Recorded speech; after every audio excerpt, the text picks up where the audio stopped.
That Fuller, could you do our invocation and pledge?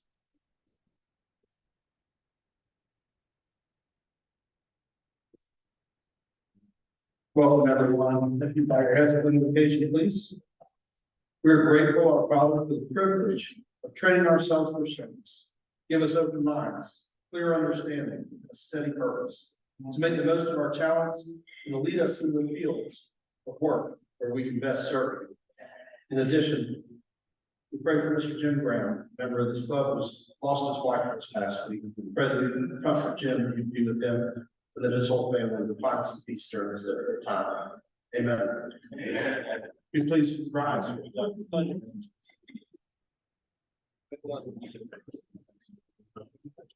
I pledge allegiance to the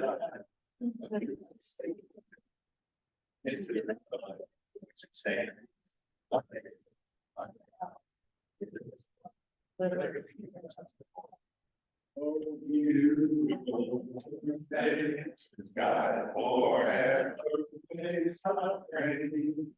oh, mountains majesty of truth and right.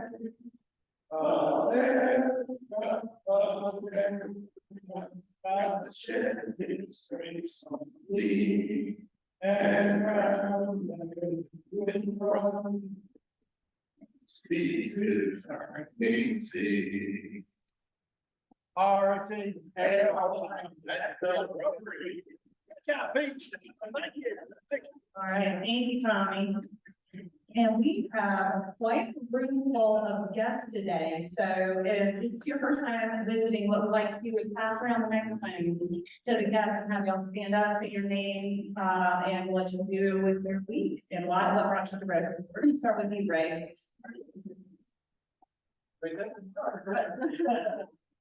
This is Ray Renee. He's a project manager at Field Communications. Ray is an Army veteran, spent 13 months in Afghanistan with the 82nd Airborne. Ray is also very active in the U.S. Veterans Corps. He was named Veteran of the Year in 2016. Part of that, a big part of that, I think, was he actually set a Guinness Book record for the most toys collected in a 24-hour period in 2016 for children of veterans, which was pretty impressive.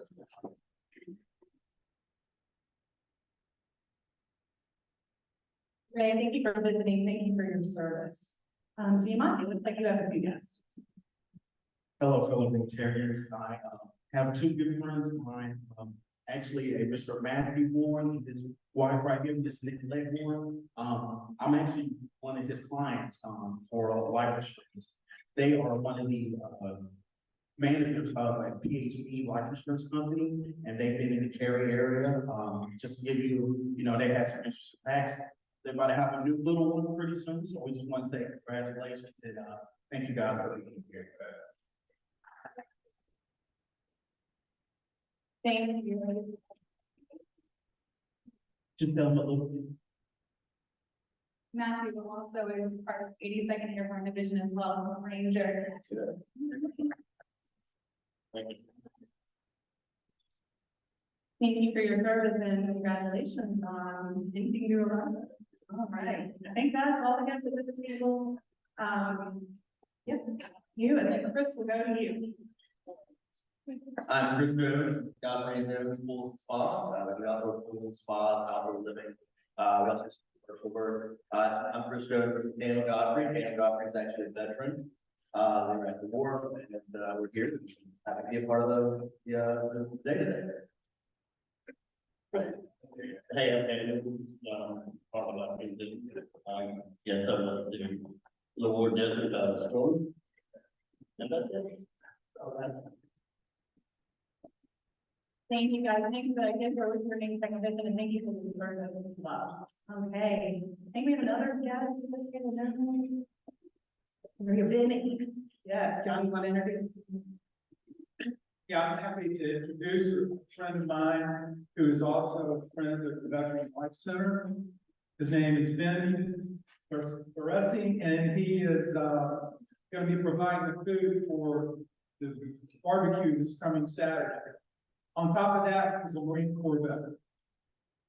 Thank you. Douglas Life Center, Mr. Turner's here, he recruited me about 3 years ago, and never left. Kind of been in hospitality down in my life, was Winston Pizza started that, for the 26 years, you guys have run it. We're still doing hospitality, we kind of shifted our focus more on like food with a purpose. Now we do stuff, like I said, Douglas Life Center, that's out there. We just started the UP UNC Chapel, which we fix that at the medical institution out there. Family business. I have 3 sons, 2 of them work with us. My wife works with us. So met John, and it's been a pleasure. Everyone here is so nice and excited for you guys on Saturday. Thank you, Benny, and thank you for your service, and you clearly have a heart for service that's continuing. So, wait, did I miss anybody? I don't think so. So moving on to red buckets, middle of the table for Adventure Alliance North Carolina, spare change if you have any, plop that in there. And any happy dollars for the week, I'm gonna pick on Charlie. Charlie Upshaw, you can have dollars. Gary, happy dollars. Oh, it's Harrison. Good old Harrison. Hey, everybody, happy dollars for, my daughter Dallas Margaret Kirk was born on the 11th of October. Happy, healthy, and life doing well as well. So happy holidays. Okay. Anybody else?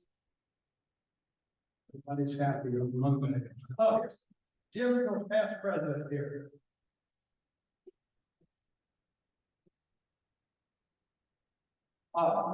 Well, I am very happy over the baptism of my grandson, James Gorsuch V, this past Sunday, and also a long visit that I had with my grandson, Thomas Gorsuch the body Switzerland. Got to visit him 2 weeks.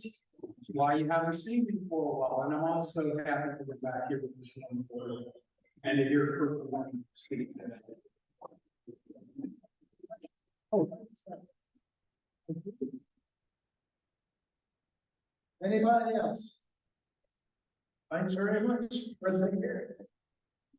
Thank you, Jim and Harrison, great to see you all, man. Harrison, I don't know, should I say fresh from the paternity leave? Would that be accurate? You look pretty, okay, sleep deprived from returning. Okay, upcoming meetings. So next week, we are going to have Morgan Robertson from Stop Soldier Suicide, and we'll hear a lot about veterans across North Carolina and across the world today. But please make it out to this meeting. It's a really wonderful organization that she is a account executive. We will not be meeting the week of Thanksgiving, but our bell ringing starts that week, which we'll hear about in a little bit. Then the next week, we have District Governor Veronica Finn, District Governor for our district, which is 7710. And then our last regular meeting of the year will be December 4th.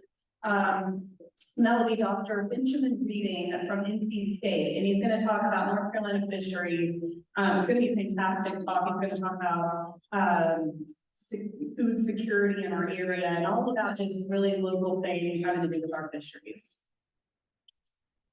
Okay. Raffle time. Keller, are you ready? As he's walking up here, Tommy in his invitation mentioned Jim Graham, having lost his wife Patricia 60 years. The memorial service for her will be tomorrow at 3 p.m. and Linda, correct me if I'm wrong, I believe it's at White Memorial, right? So it'll be at thank you, Charles. White Memorial, which is downtown at 3 p.m. If y'all are able to make it and support Jim and give your condolences, that would, I know that would mean a lot. So, all right, in the interest of time, I'm going to pull this myself today.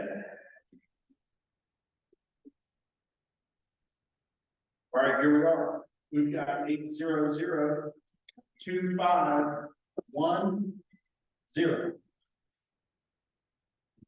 Are we out there? Any winners? Pete? All right, very good.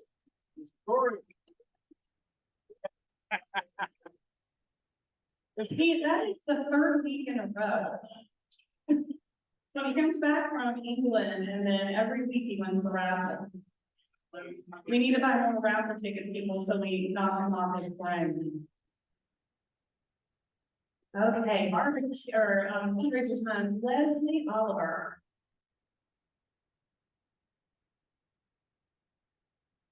I know. Who's ready for some barbecue? I am. I guess this microphone's not ready. Okay, so right now, we have 74 more tickets available. What is that, like 12 families? Approximately, I don't know how many are in a family on average, 2.5. So invite everyone that you know to come join you. This is our biggest fundraiser of the year. You've been hearing about it and and you'll be delighted when we're done with it, I'm sure, but it's gonna be a good time had by all at Cage Farm. So it's called Cage Farm and Cave Creek. So thank you, and thank you, Benny, for catering for us. We're very excited. Here are all of our sponsors. We're very blessed to have all these sponsors, and our newest one is Cindy Pool Brokers with Merriman Realty. We appreciate you. So we're at about 8,200 towards our goal of raising 15,000. You know what that means? We need your tickets. We need your donations. We are really excited today to hear from the Veterans Life Center, which is one of the beneficiaries. We're delighted to hear from Kirk talking about Veterans Day and all of our service members. Thank you for your service. We appreciate you. We appreciate the team as well, who has come together to put this fundraiser together, especially Linda, who's done a lot of the heavy lifting, and all of our auction sponsors. So if you haven't purchased your ticket yet, but you know in your head you're going, buy your ticket now. We really would like to know a head count sooner rather than later, because our friend Vinny's gonna be making all the food, right? So the other thing that we wanted to say was, yes, very important, the silent auction goes live tomorrow. You will get a link to start bidding. You will probably not be able to close out a bid tomorrow, but you can start the bidding on some of the amazing auction items that have been donated. So come one, come all, Hillsborough, John Cage Farm, all the people, all the places, all the sponsors. So many of you are here right now who have donated to be a sponsor or an auction item donor. We really appreciate you. And come out on Saturday.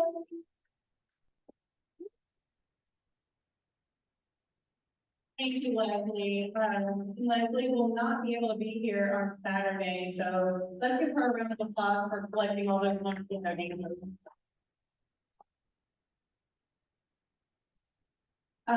If you guys want more information, want to buy a ticket right now, even scan this QR code. I'm not sure if it'll work with the rides, but this is posted on our website. If you go to our website, RaleighRotary.org, you should, under events, there will be this QR code. Plus, there's going to be a sign up genius. There is a sign up genius where you can go and look for different shifts to sign up for to help set up, man the auction booth, help Linda and check in and check out. And we really need people to come help and do that. So if you were hesitant to buy a ticket but want to donate some of your time, let Linda or I know and get signed up on the sign up genius.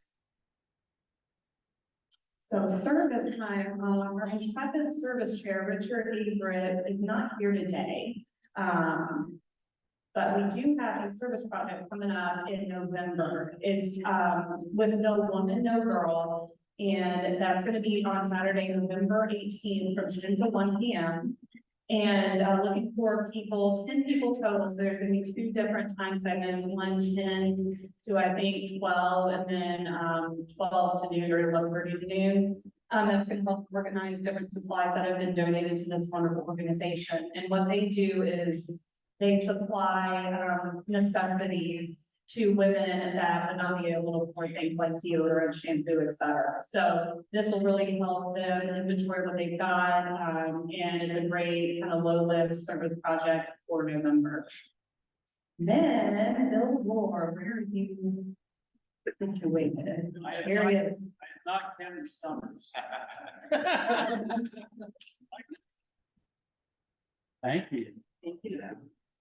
Yeah, no confusion, I have passed the course to Kevin this year, but he's out of town, he's not, so he has to make the first announcement about the bell ringing.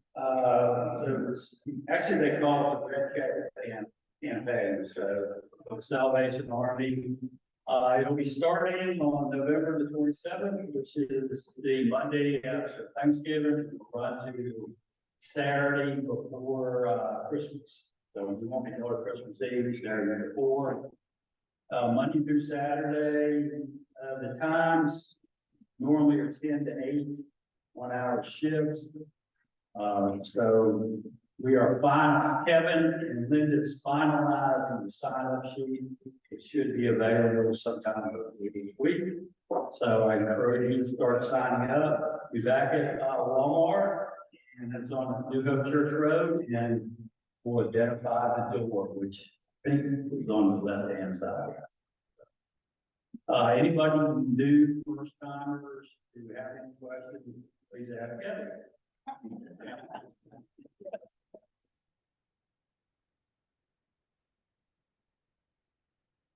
Thank you, Bill. And Bill has organized the Salvation Army bell ringing the last 3 years. Is that right? 3 or 4 years? So thank you for doing that. This is our signature service project of the year for those of y'all that are new to Rotary. It's a really great time to meet other Rotarians. And last year, Tom Packer's here, I believe he won the most money raised for the entire area, or was it the district? It was the area. So yeah, it was the district, the world. But anyway, one of those geographic. Yeah, one of those geographic areas, we made out all the Carry Clubs, the Girl Club, everything, and we get a giant bell that I will ring at another coming meeting, and we're gonna keep that bell this year. So we need all of y'all out here to help us ring the Salvation Army. So before membership moment, he just got here, Patty, it is going to be donation time. And Richard Watkins, can you make your way up to the front?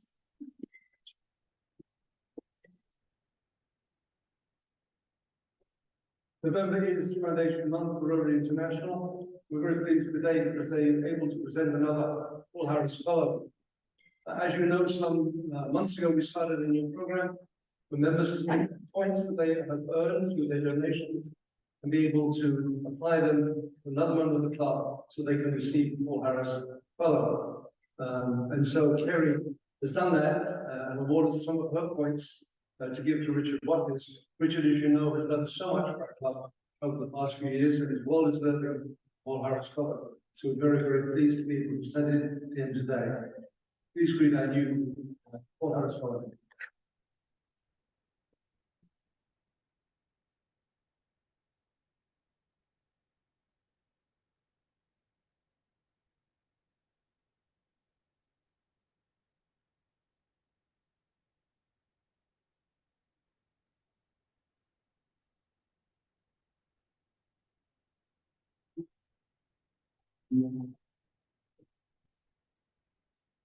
Thank you, Patty. And Richard, very well deserved. He's been on the board in various positions for 3 or 4 years now. So he's done a lot for the club. He's doing a lot for our new generations. And let's give him another round of applause.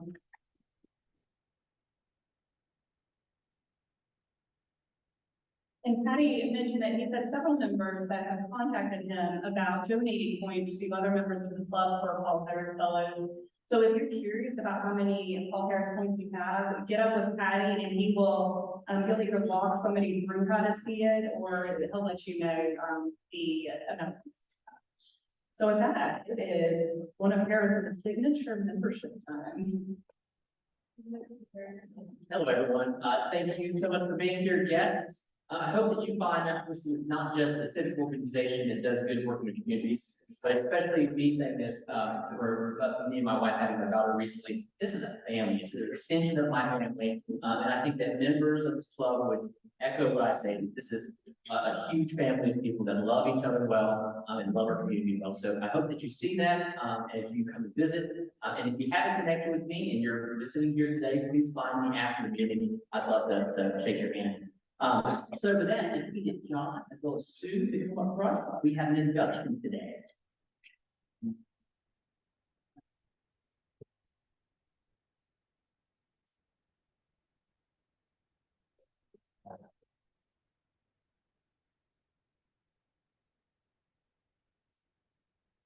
So today we have the induction of Sue Key, who is sponsored by John Davis. Sue's membership application has been reviewed and approved in accordance with our club's constitution and bylaws, and we will now proceed in admitting her into the membership of the Rotary Club of Raleigh and to friendship of Rotary throughout the world.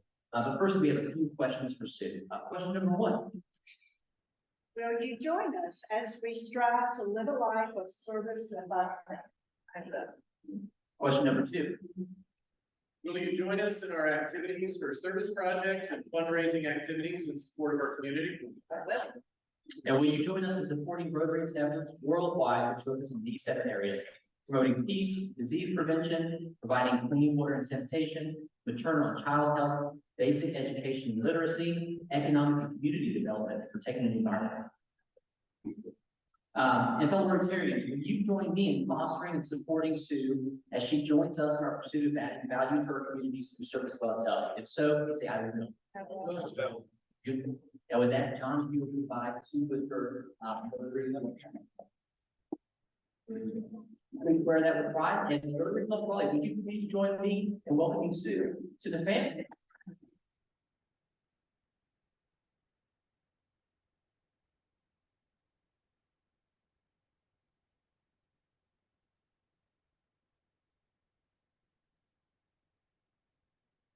All right, with that out of the way, we next have our next service open, which is the 15th of this month, 5:30 to 7 here back over once again. Please make sure to provide to bring with you snack for local middle schools that we assist on that. And then lastly, I just want to give a big shout out to this Rotary Club for all the well wishes to my family, as well as Jessica for stepping in and being a membership guru while I was out. So thank you guys so much for everything.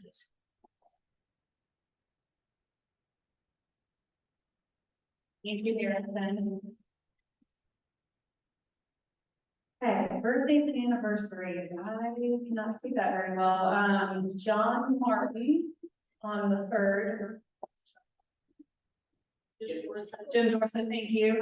Jim Dorset. Ron Garber as well. Happy birthday, everybody. The anniversaries this week. Yes. So with that, I don't know what happened to my PowerPoint skills this morning. There's two pictures of Kirk up there. So Kirk and John are going to be our speakers for today. But before they come up here, wanted to tell a very short story about something that I saw this past week. When my husband and I were in Juneau, Alaska in 2009, 2010, I had the opportunity to help out with the 4-H club up there in Alaska. It was this lovely group of young ladies, elementary through high school. It's hard to believe that some of those young ladies are now having children of their own. And 2 of them, one girl named Laura and one named Liana, they both moved up to the Fairbanks, Alaska area. And that y'all that have been in the military, the Army, will know that Fort Wainwright is a military Army base that's right near North Pole, Alaska. So Liana moved up there, married this wonderful guy that had been honorably discharged from the Army in 2021. And a few months after that, really started suffering from PTSD. They had a baby, they had this lovely infant daughter, and then a few weeks ago, this soldier ended up taking his own life, leaving this young 20-some-year-old mom, their infant daughter, to try to navigate all of the things after losing a spouse. And the VA helps out with that it's a lot of paperwork and there's time, and then she doesn't have a job, it's a big struggle. So it really hit home, seeing this very young person dealing with all of these huge life events, how widespread this epidemic is. And I know that doesn't come into a shocker to any of y'all, but it's the work of these wonderful gentlemen, Kirk and John over here, that's really bringing hope to a lot of our veterans. So with that, I'm going to read a bio of both Kirk and John, and then I believe Kirk, you're going to be first up from chat with us. So Kirk Warner, me and John Turner will talk on heroes and veterans and on the Veterans Life Center. Kirk is a highly decorated Iraqi war commander and senior Army judge advocate who was deputy legal counsel to 3 chairmen of the Joint Chiefs of Staff at the Pentagon and staff judge advocate to several major U.S. Army and coalition commands. He served as the deputy staff judge advocate for the U.S. 3rd Army in V4 during major combat operations and the liberation of Iraq. He has commanded units from company to brigade levels in the combat zone and stateside over his 33-year career. Kirk is a trial lawyer and partner at the Smith Anderson Law Firm. He is also the founder of the North Carolina Bar Association's Military and Veterans Law Section and a long-serving member of the North Carolina Military Affairs Commission. He was the vice chairman of the USO of North Carolina for over a decade and is the vice chairman of the Veterans Life Center. And most importantly, Kirk is past president of our Rotary Club. John Turner, sitting right over here, to the right, is the executive director of the Veterans Life Center. He is a graduate of Purdue University. He served in both the U.S. Coast Guard from 1992 to 1996 and the U.S. Army from 2003 to 2007, where he deployed to Mosul, Iraq with the 172nd Stryker Brigade Combat Team, which was extended and reassigned to Baghdad in 2006. He rose to the rank of captain, was awarded the Bronze Star for exceptionally meritorious service, and was recognized by best-selling author, journalist Robert Kaplan as a future leader in America. Returning from Iraq, he saw the need to assist his fellow vets and develop the concept of a residential facility that offered a battery of services to assist them to self-reliance, the Veterans Life Center. And Kirk said I did not need to read all of this, but I thought it was important for all of us to hear the amazing things that each woman have done. So without further ado, you join me in welcoming Kirk up to the podium.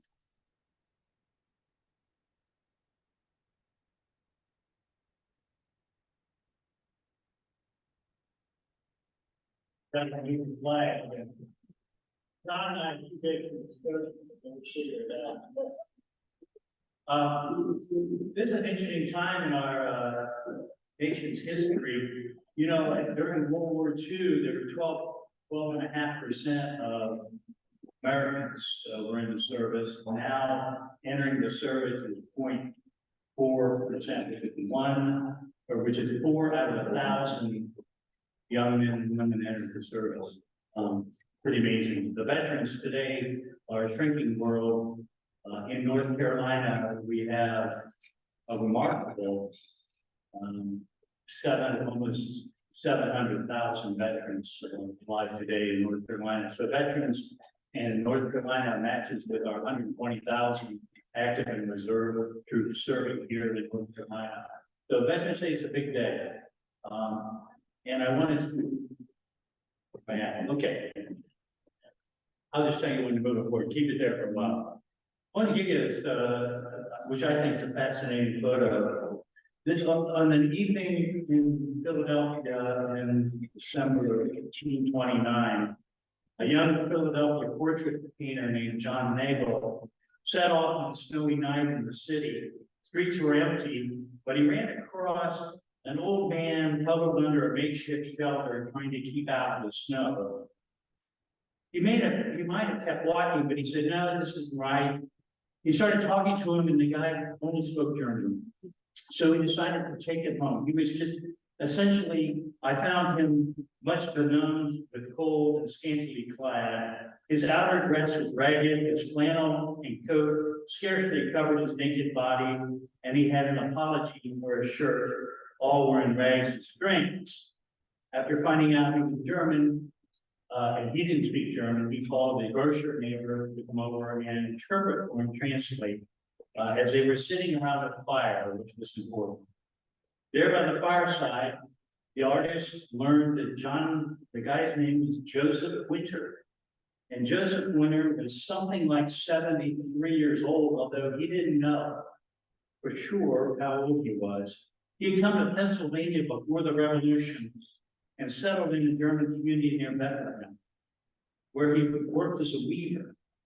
But he'd been married, but his wife and children had all long dead. His eyesight had grown dim, and his fingers were no longer fit for the loom.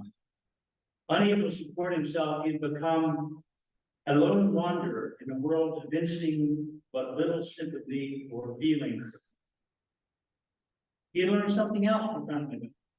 As a young man, Winter had served in the Revolutionary War and had fought very hard for the liberties of our country. Winter was a homeless veteran. One of the first homeless veterans about whom we know anything about. They're now a familiar sight, of course, in our cities, but there's something new and appalling back in 1829. At least for a thoughtful man like the artist John Nagel. He said how sad it is that how can we express that sadness and inspire fellow Americans? He decided to paint it. This is the painting of Joseph Winter. He kept him exhausted. He was exhausted, his face etched in sorrow, clothes shabby and threadbare. And he called it Patriotism and Age. This attracted wide public attention, and he became the symbol of homeless veterans throughout our country, for which the nation had no provision whatsoever for our veterans. The picture, according to Nagel, speaks of a satire of melancholy truth that must reach the heart of every American who is not forgetful of the blessings inherited from his forefathers. It's a burning shame that beggary has softened at the lot of those aged benefactors of their country. Though nearly 250,000 Americans had borne arms in the Revolutionary War, and tens of thousands were still living in 1829, all of them in their 70s and 80s. So they were no longer able to support themselves and depended on family and charity. That's what we're here about, is about veterans and supporting them. Winter disappeared from the historical record. We can only hope that his last years were intended ones. We have no idea what became of him. But his portrait remains a call to the consciousness of the nation to remember, honor, and care for those who have fought in battles and won its freedom. That's Joseph Winter. Next slide. This is the 105th anniversary of the armistice of World War I. On 11 November, 5 a.m., armistice with Germany was signed in a railroad carriage at Pompeii. At 11 a.m. on 11 November 1918, the 11th hour, the 11th day of the 11th month, a ceasefire came into effect. The tally of the fight was staggering. It led to the mobilization of more than 70 million military personnel. An estimated 9 million combatants died as a direct result of the war. It was a war to end war. I also knew that there were over 50,000 American troops who died of the influenza pandemic on the ships that were confined with all those folks on their way to France and while there. So COVID has struck back then as well. Next picture, please. This is a very sad picture. There's 8 young Americans burying 20 of their friends who were killed on the last morning of the war. The armistice ended at the 11th hour. It had just been signed at 5 a.m., but soldiers in many units were ordered to keep fighting, keep attacking German positions until 11 a.m. In that last half hour alone, North Carolina lost over 30 sons. In that last hour since between the signing of the armistice and 11 o'clock, 6 hours later, 2,738 Allied troops were killed that final moment. Next picture, please. These are poppies. If you ever go to the World War I Museum in Kansas City, it is an impressive place. Every single one of those poppies stands for 5,000 deaths during World War II. They die once every 3 seconds for 5 years. Do the math. That's just crazy. Next picture. And one more. Okay, one. We'll eventually get to it. All right, I'll back it up a little. There should be a photo of Lieutenant Cates from Bellow Woods. He says, this is during the song in 1918, I have only 2 men out of my company and 20 out of some other company. We need support, but it is almost suicide to try to get here as we are swept by machine gun fire and a constant barrage is on us. I have no one on my left and only a few on my right. I will hold. That's First Lieutenant Clifton Gates, United States Marine Corps in Soy Islands, 19th July 1918. Where do we find these people? Lieutenant Cates would later become the 19th Commander of the Marine Corps. His message, I will hold, back to his command during the fighting is emblematic of the type of men and women who serve our country and our military and all that is good about our soldiers, sailors, Marines, and Air Force. I will hold is the battle cry for many of us to improve morale and inspire confidence. I want to talk about just briefly, like always, in Flanders Field. Charlie has his poppy on, which is great on him, but it came, of course, from the Flanders Field, written by Lieutenant Colonel McRae, Canadian, during the battle at Yves Creek in World War I. The first 2 stanzas are powerful. The last is the charge I will read later on. In Flanders Fields the poppies blow, between the crosses row on row, that mark our place, and in the sky, the larks still bravely singing fly, scarce heard among the guns below. We are the dead. Short days ago, we lived, felt dawn, saw sunset glow, loved and were loved, and now we lie in Flanders Field.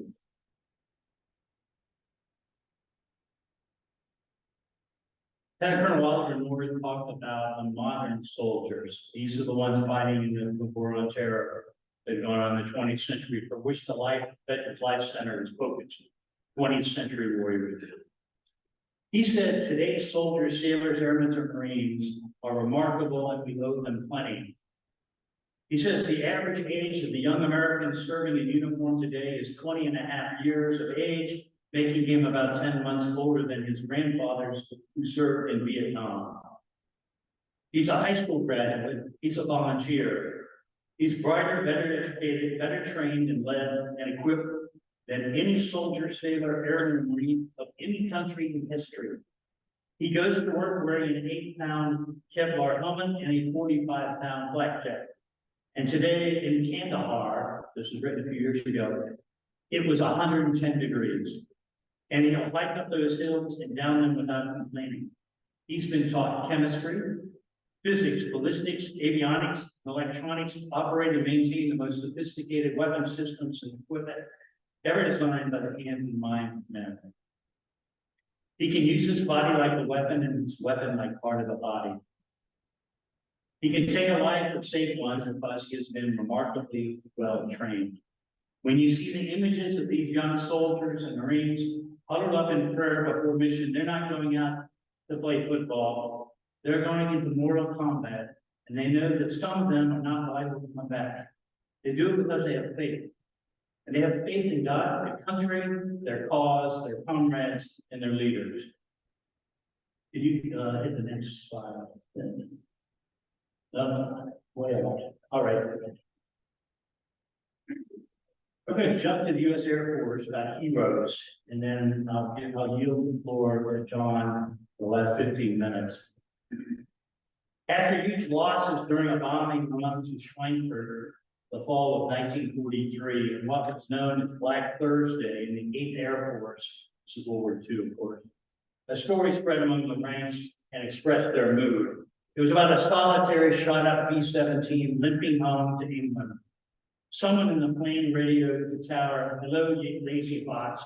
This is G for George calling Lazy Fox. Will you give me landing instructions, please?" Pilot and co-pilot dead, 2 engines feathered, fire in the radio room, vertical stabilizers on, no flaps, no brakes, crew bailed out, bombardier flying the ship, "Give me landing instructions." The reply came a few seconds later. "I hear you, G for George. Here are your landing instructions. Repeat slowly. Please repeat slowly. Our Father who art in heaven." And then another story from the great 8th Air Force, Andy Rooney tells the story that he couldn't write covering the 8th Air Force, who took a beating during the war. They lost 26,000 dead. That's more than the United States Marines lost in the Pacific. Think about that, the 8th Air Force. While Rooney and some other reporters were waiting in front of a control tower for a squadron of bombers to return, word spread that a ball turret gunner was trapped in his plastic bubble underneath the plane. The gears that rotated the ball to put the gunner in position to shoot and then return him to the position that enabled him to climb out and back up into the aircraft had been hit and were jammed. The ball turret gunner was caught in a plastic cage. Just before landing, the B-17 hydraulic system, which was riddled with shell holes, malfunctioned, making it impossible for the pilot to put down the wheels. Emergency hand crank for operating the main landing gear had been destroyed by enemy fire. The pilot would have to make a belly landing. There were 8 minutes of gut-wrenching talk among the tower, the pilot, and the man trapped in the ball turret. You knew what comes down first, and there were no wheels. We all watched in horror as it happened. We watched this man's life ended, mashed between the concrete pavement of the runway and the belly of the bomber. Rooney returned to London that evening, unable to write the most dramatic and ghastly story he had ever witnessed alive. Okay, I'm going to jump up to back up one. This guy is Private First Class Edward Barnes. It's emblematic of what this country raises. During the battle for Guadalcanal, the 1st Marine Raider Battalion landed on the island of Tulagi with a 22-year-old, 140-pound PFC Edward Airmen among them. That night, the Japanese launched a vicious counterattack. Airmen stood his ground, securing the right flank of the line. In the morning, Airmen's company commander, Captain Lewis Walsh, later 4-star General Lou Walsh, found Aarons in his fighting hole. 11 enemy dead surrounded the hole. A dead Japanese officer and a dead Japanese sergeant were in the hole next to him. The blood-covered Marine reclined against his dirt wall, gunshot, stab wounds across his body bearing witness to his savage fight. Aarons clutched the dead officer's sword in his hand upon seeing his commander. Aarons uttered these last words: "The bastards tried to come over me last night. I guess they didn't know I was a Marine." Then he died immediately in Walsh's arms. Of course, he was awarded posthumously the Navy Cross. So, next picture. Okay, I'm going to circle back so I can hand off to John and talk about some real important stuff besides this stuff, which is, to me, the essence of America. This is Lieutenant Colonel John McCrae, Canadian Army. He's the one, the backup one. He was right on. He composed in Flanders Fields on May 3rd, 1915, riding an ambulance during the Second Battle of Free, within sight of poppies blooming across old battlefields and fresh graves. His close friend had been killed the day before, and in spite of German attacks using chlorine gas, one of the first uses of chemical weapons in modern warfare, the Canadian Army held its position. Colonel McCrae himself died from disease in 1918, the war's last year. The final stanza of his poem contained his charge to all of us, which continues into perpetuity. It reads as follows: Take up our quarrel with the foe. To you from falling hands we throw the torch. Be yours to hold it high. If ye break faith with us who die, we shall not sleep, though poppies grow in Flanders field. So to those who have given the last full measure, and those who have taken their greatness, their ideas to the graves, the veteran graveyard is the wealthiest place on earth. It's full of inventions not exposed to, ideas and dreams never realized, hopes and aspirations never acted upon. Where do we find such men and women? We actually find them right here. And the Veterans Life Center is the one that makes dreams and ideas come back alive to those who maybe given up hope. So 108 years have passed since Colonel McRae gave us that immortal message. The torch has been passed many times and it's still held high. The obligation to keep the faith remains. Let's be grateful for all those who've made the supreme sacrifice, and for all those who've served in uniform, for it's Veterans Day, and they shall be honored and remembered. John, all yours.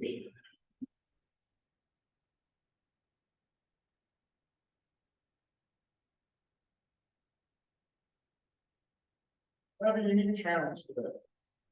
Because Kirk's at the top litigator of the state and our vice chairman, and that is where to be like. So I gotta do well enough that I'm embarrassed, but not so well that I will be shattered. So I gotta trust with you. Go for it. At the Veterans Life Center, these are 21st century veterans. 80% of our residents came to us with an active substance abuse disorder, that we work to get them assessed and in treatment when they come to us. We don't provide that treatment per se, we work with community partners. But we do the little things behind the scenes when they come back to treatment to give them the support that they have. Every Friday, we have a relapse prevention group. We educate them on what recovery is and what they need to do to get through this weekend, because every day you have sober is one more day to getting that remission and getting out of recovery. We also work on their mental health. We work with the VA, we work with the Tacoma Veteran Clinic, we work with other community providers. We actually work with a lot of organizations, because the Veterans Life Center is kind of like a vessel. This is where 21st century veterans need to help all. But if you want to serve them, when you join the crews of the Veterans Life Center, you're truly changing their lives. And every month we have a different word. And our word this month is gratitude. So the veterans at the end of the month will write a paper on what they did this month in gratitude. And with the money that we raised, 3 of them will win a $25 gift certificate so they can do that. It's about gratitude. So being together is our word of our month with the Veterans Life Center staff tries to live the same values we put on our veterans. District Engineer, you come up here. Okay.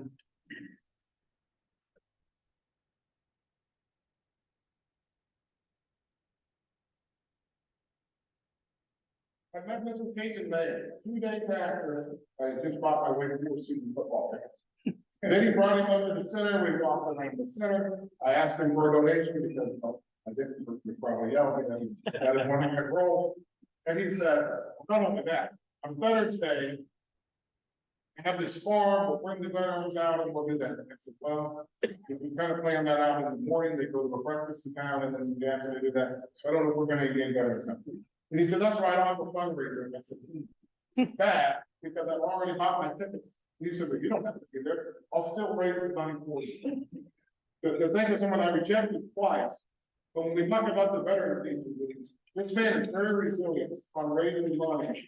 Thank you. For the veterans mindset. And being in our word, and we try to live staff the same value to set that example for better. The highest honor we have in veterans mindset. With every graduate that they get, it will be able to perform.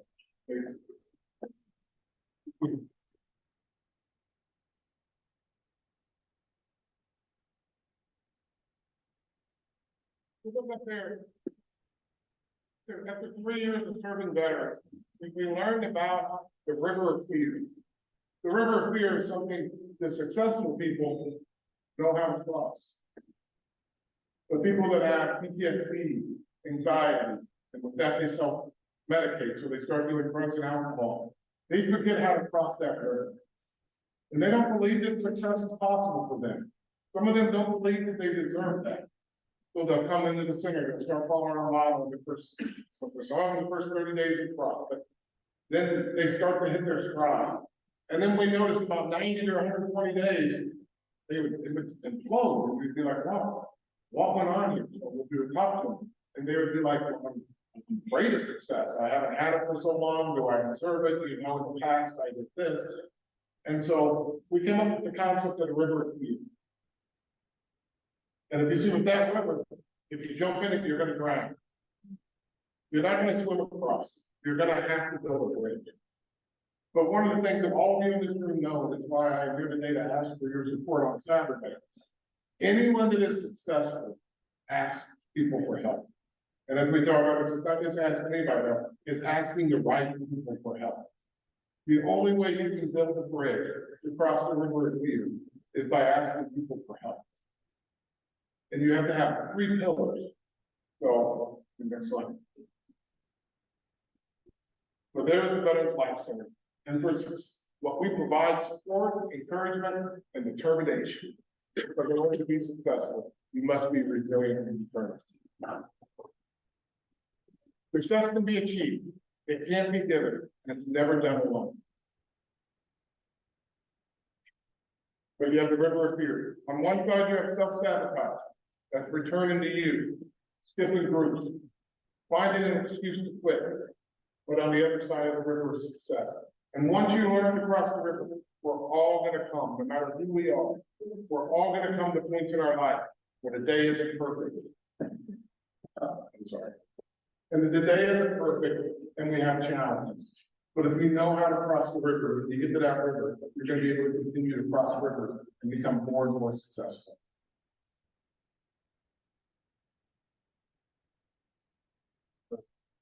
So some of that self-sabotage, quitting, missed opportunities. How many people do you know that are struggling? They're like, everything was lined up, but then I got a flat tire. So I didn't make it to the meeting. I would be a billionaire right now, but I got a flat tire on the way here. So instead I'm struggling, and I choose to do behavior. So that's one of the things we talk about in this life series, is choices and the consequences they have. Fear. How many of us have fear? For some of our veterans with PTSD and anxiety, the fear of walking into a room, the fear of speaking in front of a crowd. These are some fears that you have. But until you can confront them and come up with a way to overcome them, that fear is going to keep you from being successful. Substance abuse. Like I said, 80% of our residents have substance abuse problems. Already half of our residents have a DUI in their past or a misdemeanor drug charge.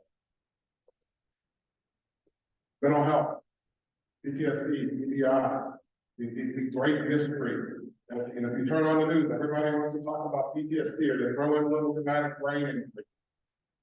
But we're able to really work with the veteran and get them into the support networks they want, so they can take some cognitive behavioral therapy.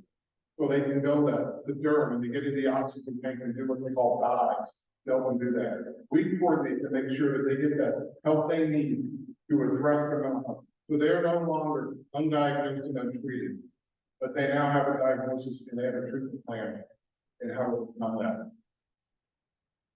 Depression. That we all have some depression sometime. Not even having the strength to get out of bed. Letting things that happen in Iraq and Afghanistan continually play on a loop in your head can really wear you down.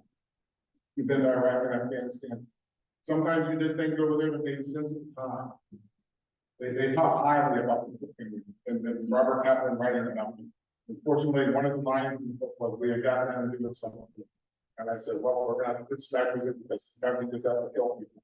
I probably admitted the day I said that in 2005, and unfortunately it's in that book, and you can read that again today. So someone who's never met me reads that book, they're like, oh, this guy, well, why don't you put snipers in and kill people? It's one of the things that you say while you're over there that makes sense. Is when you come back, kind of replay through your head. And if you can't process those thoughts and understand That was John there, this is John now. It can lead to depression.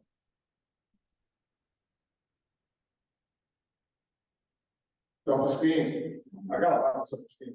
I said in 2010, I'm gonna build the greatest veteran facility in the country. Maybe a little bit of arrogance and delusions combined with that. But self-esteem, getting the veteran, we call it putting the air back in the tire. Getting the veteran to believe in themselves again. And Benny's seen some of that. For people that come in on day one and they're skittish, but after 60, 90 days, you can see the life of it. We all wear these pictures and badges in the building. And sometimes we tell the veteran, look down at that picture, and they don't even recognize the person that they were when they got it. That's fun. No other questions? Guilt.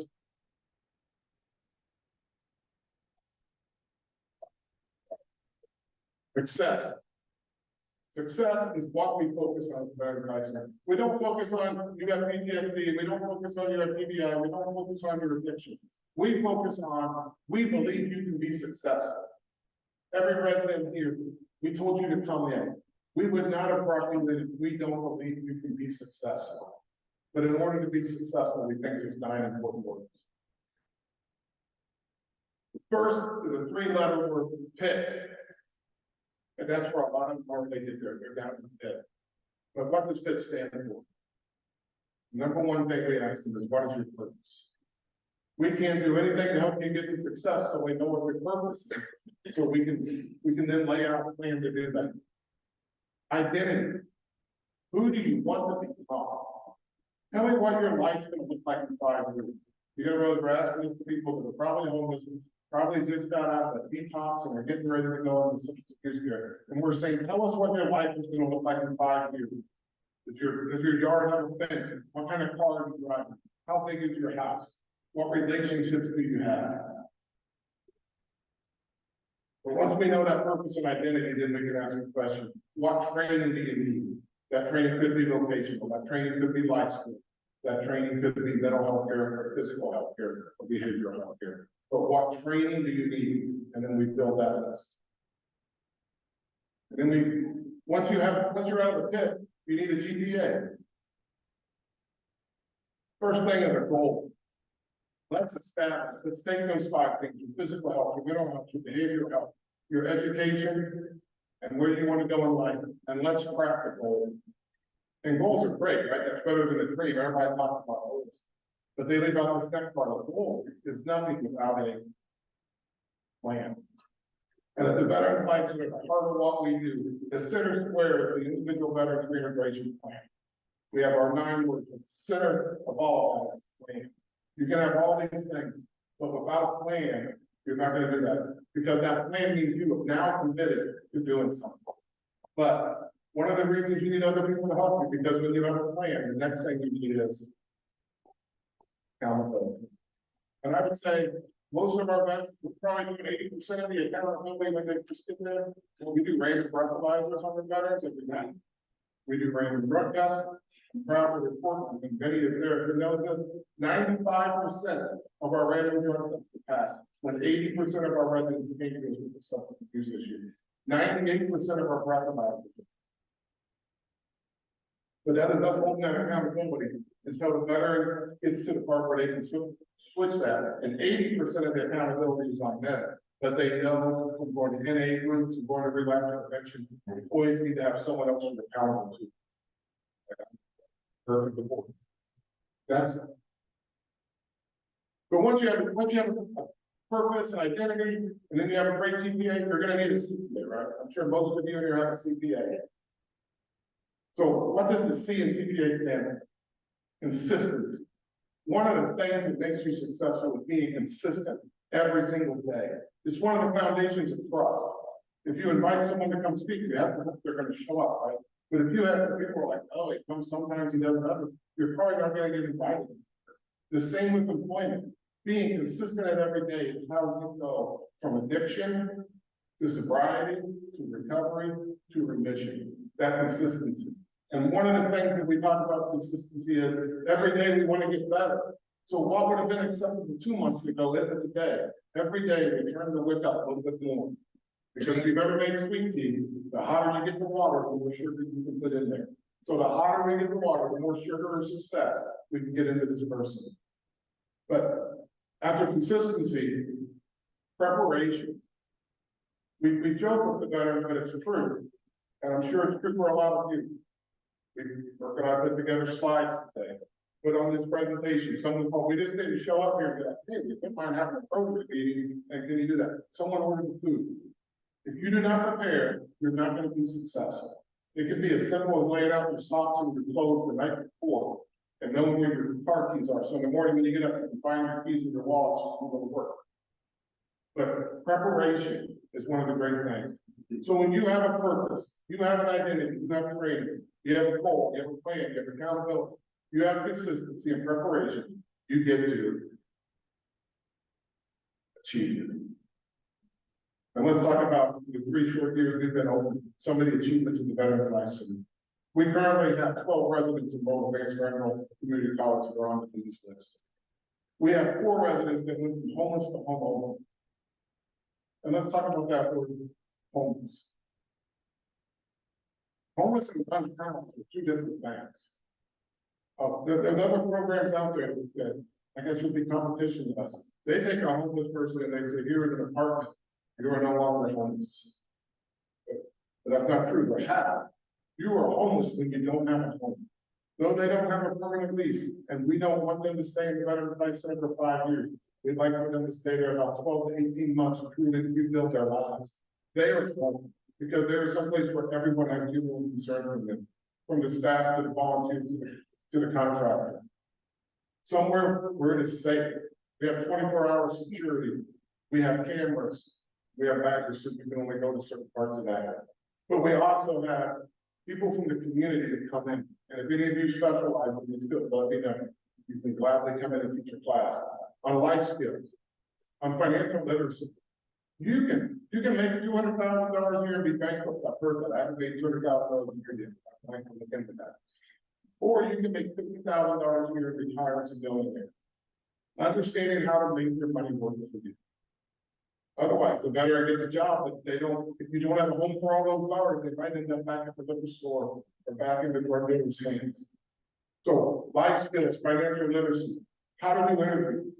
We have a gentleman that owns an HR company that comes in and gives them classes on how to interview, how to prepare your resume, how do you select the company you want to work for.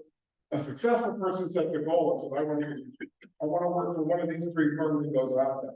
Someone that isn't seeking success, like, well, they hired me. Do they have a 401k? Do they have that? If the gentleman is under the table, are you a 1099 or a W-2 employee? These are the skills that we are teaching the veterans, and we can't do that without your generosity.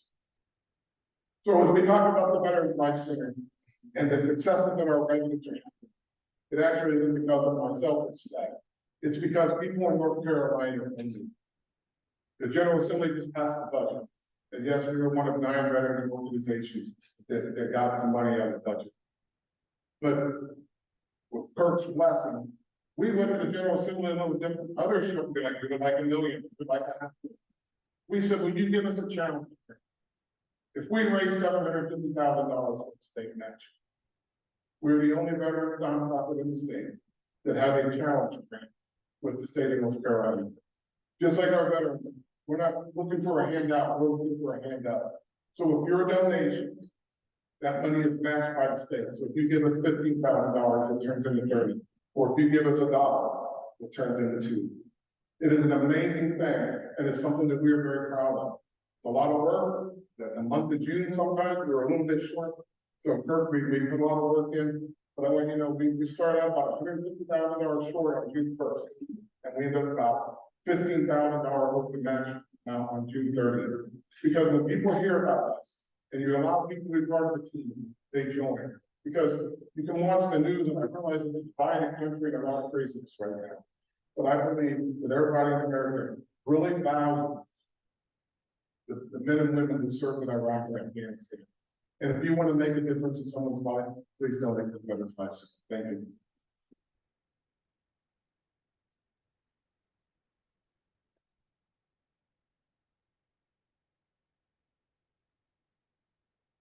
John, thank you so much. Will you be around for some questions about the Veterans Life Center after our meeting?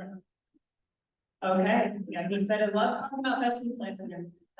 Here is a token of our appreciation Rotary mug, and it's got a 4-way test on the back.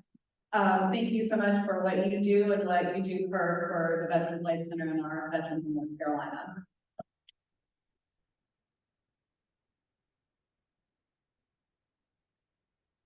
So before we all stand to do the 4-way test, can we have all the veterans and active military personnel in the room stand up?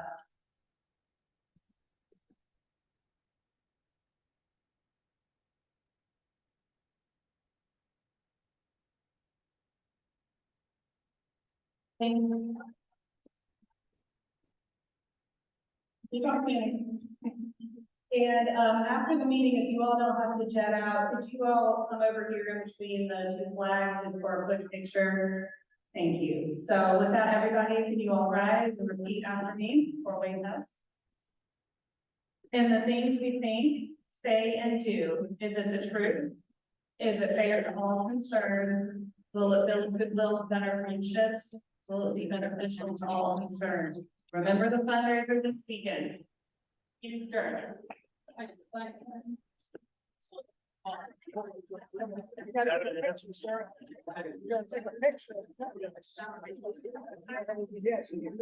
Yes.